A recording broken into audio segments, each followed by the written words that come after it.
mu misozi y'uburanga yegereye Volcano National Park, ahantu hamenyekanye cyane ku isi yose kubera ingagi zo mu misozi yaho, hagiye gufungurwa ikigo gisha giteye amabengeza kizwi nka Idasanzwe muri bisate. Iki kigo cyatangajwe bwa mbere na Wigeze Rwanda. Wigeze Rwanda ni ikigo gitanga serivisi ziri special cyangwa se serivisi zidasanzwe z'ubukerarugendo mu Rwanda.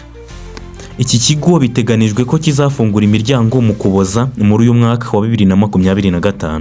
Iki kigo kizakoreshwa nk'urwunge rw'aho ba mukerarugendo bashobora kuruhukira ndetse no kwisubirizamo imbaraga nyuma y'iminsi abakora ingendo zigiye zitandukanye zirimo nka gorilla trekking, kugenda mu mashyamba manini cyane, gusura abaturage bo mu misozi miremire ndetse n'ibindi bikorwa mumenyereye ba mukerarugendo bakora byose.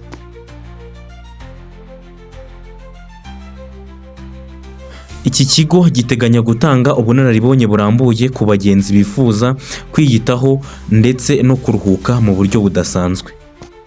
Bimwe mu byiza bikomeye bizahaboneka birimo nka piscine yubatswe mu nzu ariko imeze neza nk'uko ba mukerarugendo bajya ku mazi, urugero nk'uko wajya ku Kivu, uko ku Kivu haba hateye, nabo piscine bayubatse mu nzu ariko bimeze nka gutyo. Iyi piscine irareba mu misozi myiza ndetse n'amashyamba ya Virunga, ikarema ahantu heza ho kuruhukira mu buryo budasanzwe ndetse no gusabana n'ibidukikije.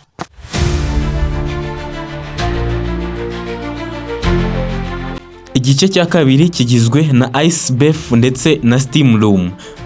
Iyi ice bath ni ubwogero bugizwe n'urubura. Ubu bwogero bufasha ba mukerarugendo mu kunanura imitsi ndetse no gusubiza umubiri ku murongo mu gihe bavuye muri izi ngendo ndende basanzwe bakora. Naho steam room, iki cyo ni icyumba kigizwe n'umwuka waturutse ku mazi igihe amazi aba yabize agahinduka umwuka. Ibi nabyo bikazafasha ba mukerarugendo mu gihe cy'ubukonje kumera neza mu buryo bumwe cyangwa ubundi.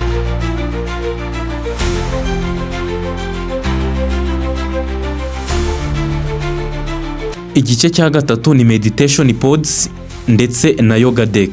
Ahangaha niho ba mukerarugendo baje bakora meditation, umwanya wo gutekereza neza ndetse no kubasha kwiyumva, hanyuma bakanakora ibikorwa bijyanye na yoga muri iki gice.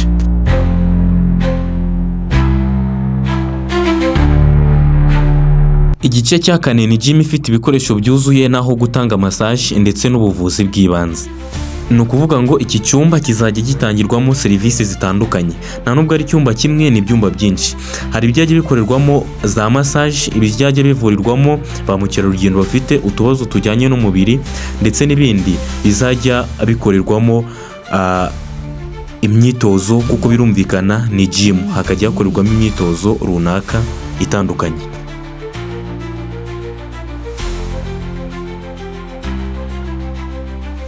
Iki kigo kizaba ari umwanya abashyitsi bashobora gufatiraho umwanya wo kwitekerezaho kuruta kuba umwanya wo kuryoshya ubuzima gusa.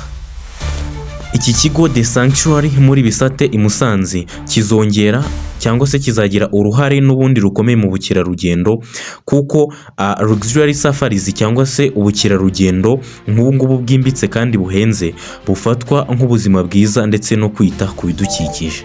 Ibi bikorwa bizafasha guteza imbere uburyo bwo gutembera butibanda ku mahirwe gusa yo kwishima, ahubwo bugamije guha agaciro kwita ku buzima, kubungabunga ibidukikije no gushyigikira abaturage batuye muri utwo duce. Iki kigo The Sanctuary ni intambwe ikomeye igaragaza uko u Rwanda rukomeje kuba ku isonga mu bukerarugendo bwo mu karere. Izaba urwego rushya rwereka amahanga ko u Rwanda rushobora kuba intangarugero mu gutanga serivisi nziza z'ubukerarugendo. Iki kigo kizahuriza hamwe ibyishimo byo gusura ingagi, gusobanukirwa n'umuco w'abaturage batuye mu nkengero z'ibirunga ndetse n'uburyo bwiza bwo kwiyitaho mu buryo budasanzwe nk'uko twari twabivuze haruguru. Ibi byose bigatuma u Rwanda rubasha guhangana ku isoko ry'ubukerarugendo mpuzamahanga rihora ryiyongera uko bwije n'uko bukeye. Ndabashimiye mwe twabanye muri iyi video mu kurebera hamwe iby'iki kigo. Niba ari bwo bwa mbere wagera muri uyu muryango mugari wa Vixfox, ndagusaba gukora subscribe, kuko ntawamenya igihe n'igihe ushobora kuzavuga ati wow, uvuga ati byiza ko narakoze subscribe kuri Vixfox kubera iyo mpamvu gusa. Amahoro y'Imana abane namwe rero, twongere guhura muri video zikurikira.